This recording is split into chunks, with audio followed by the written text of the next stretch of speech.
Welcome dear student, myself Savita Meena and we are continuing the chapter Kinetic and Thermodynamic Aspects of Metal Complexes.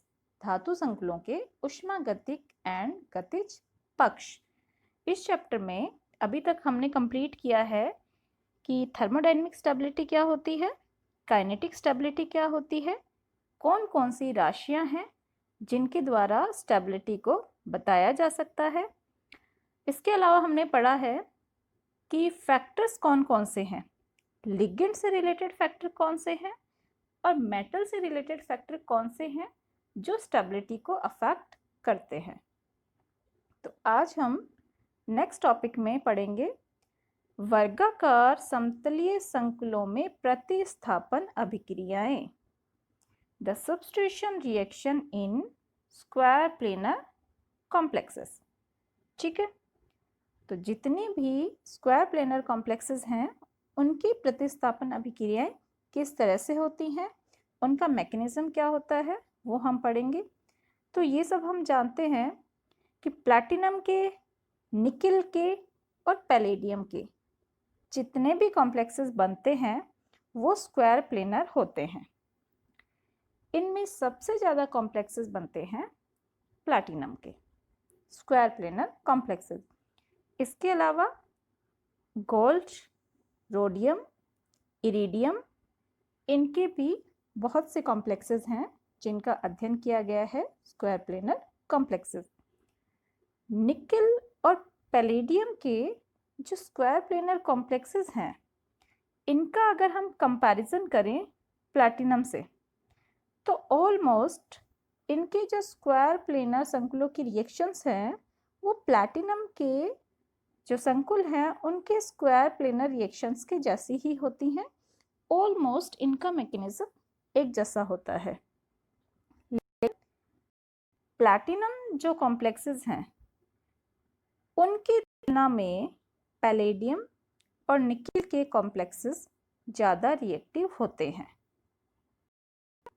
और इन तीनों ही तरह के complexes में D8 configuration होता है। तीनों के लिए ये कॉमन है कि इनके d ऑर्बिट में 8 इलेक्ट्रॉन्स होते हैं और वैलेंस बॉन्ड थ्योरी के अकॉर्डिंग अगर हम बात करते हैं तो यदि जितने भी 8 लिगेंड हैं उनको अगर हम अरेंज कर दें d ऑर्बिटल में तो ये इस तरह से अरेंज हो जाते हैं कि इनका एक d कक्षक फ्री हो जाता है, खाली हो जाता है फर्दर हाइब्रिडाइजेशन के लिए, बॉन्डिंग के लिए। और ये खाली कक्षक dx² होता है जो हम सभी जानते हैं कि इस केस में जो मॉलिक्यूल है उसका प्लेन होगा x y।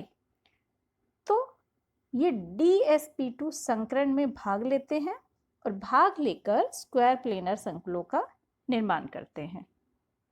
ठीक है, अब मैकेनिज्म की बात करें तो स्क्वायर प्लेनर कॉम्प्लेक्सेस की जो अभिक्रियाएं हैं या जो सब्स्टिट्यूशन रिएक्शंस हैं वो मेनली दो मैकेनिज्म से होती हैं। एक है डिसोशिएटिव मैकेनिज्म जिसको हम बोलते हैं वियोजनी क्रियाविधि। नेक्स्ट होती है जो इसकी सेकेंड मैकेनिज्म है वो है एसोसिएटिव मैकेनिज्म, हिंदी में हम कह सकते हैं सहचर्य क्रिया विधि। तो इन दोनों मैकेनिज्म से आज हम शुरुआत कर रहे हैं डिसोशिएटिव मैकेनिज्म, वियोजनी क्रिया विधि। जैसे इसके नाम से पता है कि हम डिसोशिएटिव क्रिया विधि की बात कर रहे हैं तो जो संकुल है उसमें अगर सब्स्टिट्यूशन रिएक्शन होगी तो डिसोशिएशन होगा। डिसोशिएशन के कंडीशन में क्या हो सकता है कि लिगेंड है वो संकुल या मेटल से धीरे धीरे अलग हो सकते हैं। तो उससे क्या होगा, जो इंटरमीडिएट्स बनेंगे सब्स्टिट्यूशन रिएक्शन में क्या होता है, रिप्लेसमेंट होता है एक लिगेंड का किसी दूसरे लिगेंड से। धीरे धीरे सभी लिगेंड का भी रिप्लेसमेंट हो सकता है। तो जो इंटरमीडिएट बनते हैं उनका कोऑर्डिनेशन नंबर कम होता है। कम क्यों होगा, कोऑर्डिनेशन नंबर हम बताते हैं लिगेंड से। तो मान लो किसी धातु के पास 4 लिगेंड है, कोऑर्डिनेशन नंबर हो गया 4 और धीरे धीरे लिगेंड वहाँ से हट गया है, वियोजन हो गया है, तो उसका कोऑर्डिनेशन नंबर एक एक करके 3 हो सकता है, 2 हो सकता है।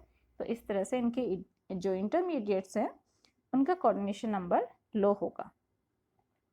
ऐसी बहुत सी अभिक्रियाएं हैं। अगर हम प्लैटिनम संकुल की बात करें तो उसके जो प्रायोगिक जो एग्जाम्पल्स हैं उससे हमें ये पता चलता है कि 4 कोऑर्डिनेशन नंबर के लिए जो डिसोशिएटिव मैकेनिज्म है ये कोई बहुत ही ज़्यादा सही पाथ नहीं है। ये ज़रूरी नहीं है कि डिसोशिएटिव मैकेनिज्म से ही वो अभिक्रिया हो। तो ये हम इसको प्रैक्टिकली देखते हैं मैकेनिज्म को, फिर हम डिसाइड करेंगे कि जो क्रियाविधि होती है स्क्वायर प्लेनर कॉम्प्लेक्सेस की वो डिसोशिएटिव से होनी चाहिए या फिर एसोसिएटिव से। तो फर्स्ट डिसोशिएटिव मैकेनिज्म, डिसोशिएटिव में हमने एग्जांपल लिया है प्लैटिनम का क्लोरीन के साथ, टेट्राक्लोरो प्लैटिनेट। तो यहाँ पर हम धीरे धीरे क्या करेंगे, जो लिगेंड है क्लोरीन उसको हम रिप्लेस करेंगे वाटर से। ठीक है, हमने 4 कॉम्प्लेक्सेस लिए। फर्स्ट कॉम्प्लेक्सेस टेट्राक्लोरोप्लैटिनेट जिसमें कि -2 कॉम्प्लेक्स पर चार्ज है। सेकंड हमने कॉम्प्लेक्स लिया अमीन ट्राइक्लोरोप्लैटिनेट, एक क्लोरीन को हमने अमीन से रिप्लेस किया। थर्ड हम लेते हैं डाईअमीन डाईक्लोरोप्लैटिनम। ठीक है, प्लैटिनम पर कोई चार्ज नहीं है, उस पे कॉम्प्लेक्स पे कोई चार्ज नहीं है, 2 क्लोरो है और 2 अमीन है। लास्ट हम ले रहे हैं संकुल ट्राईअमीन क्लोरो प्लैटिनियम। यहाँ पर पॉजिटिव चार्ज है कॉम्प्लेक्स पर और एक ही क्लोरीन है, 3 अमीन है, प्लैटिनम के 4 कॉम्प्लेक्सेस हैं। इन चारों को ही हम धीरे धीरे वाटर से रिप्लेस कर रहे हैं। फर्स्ट में हमने रिप्लेस किया तो ये हमारा हो गया यहाँ पर एक्वा ट्राइक्लोरो प्लैटिनेट। जैसे ही हम वाटर से रिप्लेस कर रहे हैं क्लोरो को तो उसके साथ साथ चार्ज भी चेंज होता जा रहा है। फर्स्ट कॉम्प्लेक्स में -2 चार्ज था जो कि रिएक्शन के बाद चार्ज हो गया -1। सेकेंड रिएक्शन में ऑलरेडी हमारे पास 3 क्लोरीन है और -1 चार्ज है कॉम्प्लेक्स पे। वाटर को जब वाटर ने क्लोरो को रिप्लेस किया तो हमारे पास इस कॉम्प्लेक्स पे कोई चार्ज नहीं है। थर्ड अभिक्रिया में थर्ड कॉम्प्लेक्स की जो सब्स्टिट्यूशन रिएक्शन है वहाँ पर हमारे पास है 2 क्लोरो और 2 अमीन। वाटर ने रिप्लेस किया क्लोरो को तो हमारे पास पहले कॉम्प्लेक्स पे कोई चार्ज नहीं था, अब हमारे पास पॉजिटिव चार्ज है +1। लास्ट कॉम्प्लेक्स में हमने देखा कि हमारे पास क्लोरो एक ही है, वाटर ने रिप्लेस किया तो ये हमारे पास हो गया ट्राईअमीन एक्वा प्लैटिनियम। यहाँ पर +2 चार्ज हो गया प्लैटिनम कॉम्प्लेक्स पर और एक क्लोरो हमारे यहाँ से रिप्लेस हो गया। इन चारों की अगर हम बात करें तो जो इनके रिएक्टिव संकुल हैं, रिएक्टिव संकुल मतलब ये चारों संकुल एज ए क्रियाकारक बिहेव कर रहे हैं। इनमें क्लोरीन की संख्या, ठीक है, क्लोरीन की संख्या क्या है, धीरे धीरे कम हो रही है ऊपर से नीचे तक। क्रियाकारकों की बात कर रहे हैं कॉम्प्लेक्सेस की। तो क्या हो रहा है कि जो चार्ज है संकुल पर कॉम्प्लेक्स पे वो धीरे धीरे पॉजिटिव चार्ज इंक्रीज होता जा रहा है। सबसे लास्ट कॉम्प्लेक्स में +1 पॉजिटिव चार्ज है। ठीक है, फर्स्ट कॉम्प्लेक्स में धन आवेश नहीं है, नेगेटिव चार्ज है और लास्ट कॉम्प्लेक्स में पॉजिटिव चार्ज है। तो अगर हम ये कहते हैं कि इन कॉम्प्लेक्सेस में जो अभिक्रिया है वो डिसोशिएटिव मैकेनिज्म से होनी चाहिए, तो उस कंडीशन में क्या होना चाहिए कि जो फर्स्ट कॉम्प्लेक्स है हमारे पास, जो ये फर्स्ट कॉम्प्लेक्स है, इसका वियोजन सबसे आसानी से होना चाहिए। इसका जो क्लोराइड है इसका वियोजन इजीली होना चाहिए। क्यों होना चाहिए? क्योंकि इस कॉम्प्लेक्स पे चार्ज सबसे ज़्यादा है। ऋण आवेश या नेगेटिव चार्ज होने की वजह से प्लैटिनम और क्लोराइड के बीच जो बॉन्ड है वो बहुत ज़्यादा वीक हो जाता है। तो जैसे हम फर्स्ट से फोर्थ कॉम्प्लेक्स तक जाते हैं क्रियाकारक में, तो धन आवेश बढ़ने के साथ साथ क्या होगा कि जो कि बॉन्ड स्ट्रेंथ है उसमें वो बढ़ जाएगी, वो इंक्रीज हो जाएगी, तो वियोजन की जो प्रवृत्ति है वो कम हो जाएगी। इसमें वियोजन सबसे ज़्यादा होना चाहिए था, इसमें वियोजन सबसे कम होना चाहिए था, अगर ये reaction substitution reaction dissociative mechanism से होती है। ठीक है, अब जब हम इन संकुलों का देखते हैं कि सब्स्टिट्यूशन रिएक्शन होने पर इनका जो वेलोसिटी है उसका मान क्या है, तो ये पता चलता है कि जो फर्स्ट 3 रिएक्शंस हैं इनमें सब में जो k का मान है, जो प्रतिस्थापन का वेग है, उसका मान तीनों में इक्वल है, बिल्कुल इक्वल है। फोर्थ की अगर हम बात करें तो जो फोर्थ संकुल है, अंतिम संकुल है जिसपे कि पॉजिटिव चार्ज है, इसके लिए वेलोसिटी का मान सबसे अधिक है। इसका मतलब रिप्लेसमेंट जो है क्लोराइड का वाटर से वो इस रिएक्शन में सबसे ज़्यादा हुआ है और इस रिएक्शन में सबसे कम हुआ है। तो इसका जो सीक्वेंस है वो कैसे हुआ, सीक्वेंस ये हो गया कि वेलोसिटी का वेग सबसे ज़्यादा फोर्थ रिएक्शन में है, सबसे कम फर्स्ट रिएक्शन में। तो डिसोशिएटिव मैकेनिज्म से अगर होता तो फर्स्ट रिएक्शन का वेग सबसे ज़्यादा होना चाहिए। तो इससे हम ये कह सकते हैं कि यहाँ पर ये जो रिएक्शन है सब्स्टिट्यूशन रिएक्शन, ये डिसोशिएटिव मैकेनिज्म से नहीं हो रही है। ठीक है, जैसा कि हमने लिखा है, वर्गाकार संकुल के वियोजन फलस्वरूप सर्वप्रथम निरंतर समन्वय संख्या के यौगिकों का निर्माण होता है। आवश्यक क्रिया विधि के लिए ये हमने एज ए एग्जाम्पल बता दिया। तो ये अब हम डिस्कस कर चुके हैं कि अगर डिसोशिएटिव मैकेनिज्म से रिएक्शन होती है तो सबसे ज़्यादा इसमें वेलोसिटी होनी चाहिए, उसके बाद धीरे धीरे कम होनी चाहिए, परंतु ऐसा नहीं हुआ। जो वेलोसिटी है वो इस तरह से हुई, फर्स्ट में सबसे ज़्यादा है, फर्स्ट सेकंड थर्ड में थोड़ा बहुत डिफरेंस है, ऑलमोस्ट सेम है, और फोर्थ में वेलोसिटी 2.5 गुना ज़्यादा है, तो डिसोशिएटिव मैकेनिज्म नहीं होगा। वियोजनिक क्रियाविधि के प्रोत्साहन हेतु हम एक दूसरा एग्जाम्पल लेते हैं प्लैटिनम का। उस एग्जाम्पल में हम कोशिश करते हैं ये दर्शाने की कि कुछ अदर रिएक्शंस हैं जो वियोजनिक क्रियाविधि से हो सकती हैं, कुछ रिएक्शंस नहीं हो रही हैं, बट कुछ दूसरी रिएक्शंस हो भी सकती हैं। तो इस रिएक्शन में हम ये बताने की कोशिश कर रहे हैं कि अगर हम लिगेंड का साइज बड़ा लेते हैं और अंतरा लिगेंड प्रतिकर्षण इंक्रीज होता है तो प्रतिस्थापित होने वाला जो लिगेंड है वो आसानी से वियोजित हो जाएगा। इसके लिए हमने एग्जाम्पल लिया प्लैटिनम कॉम्प्लेक्स का। प्लैटिनम के साथ हमने एक लिगेंड लिया ट्राईइथाइल फॉस्फीन, सेकेंड लिगेंड लिया हमने पिरिडीन और थर्ड हमने लिया क्लोरो। तो पिरिडीन की जो स्ट्रक्चर है वो एक बार मैं बता देती हूँ। ये इस तरह से हमने पिरिडीन बनाया और इस पोजीशन पे नाइट्रोजन होगा जिसके पास हमारे 2 इलेक्ट्रॉन्स होंगे। पोजीशन होंगी, इसको हम फर्स्ट पोजीशन रखते हैं, सेकंड, थर्ड, फोर्थ, फिफ्थ और सिक्स्थ। ठीक है, जब सिर्फ पिरिडीन ले रहे हैं इसका मतलब है कि जो 5 पोजीशन है सब जगह हाइड्रोजन है।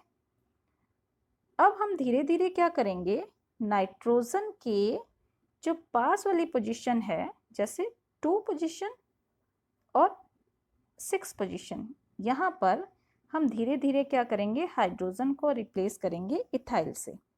ठीक है, हाइड्रोजन को इथाइल से रिप्लेस किया तो हमारे पास ये ग्रुप थोड़ा सा बड़ा हो गया। इस जो CH3 ग्रुप है यहाँ पर एक बार यहाँ होगा, सेकेंड कॉम्प्लेक्स में, थर्ड कॉम्प्लेक्स में दोनों तरफ CH3 होगा, मिथाइल ग्रुप होगा। उसके वजह से हम ये मान सकते हैं कि ग्रुप बड़ा होने के कारण इसका प्रतिस्थापन द्वारा जो कार्बनिक समूह है वो प्रतिस्थापन द्वारा इसके आकार को बढ़ाया जा सकता है।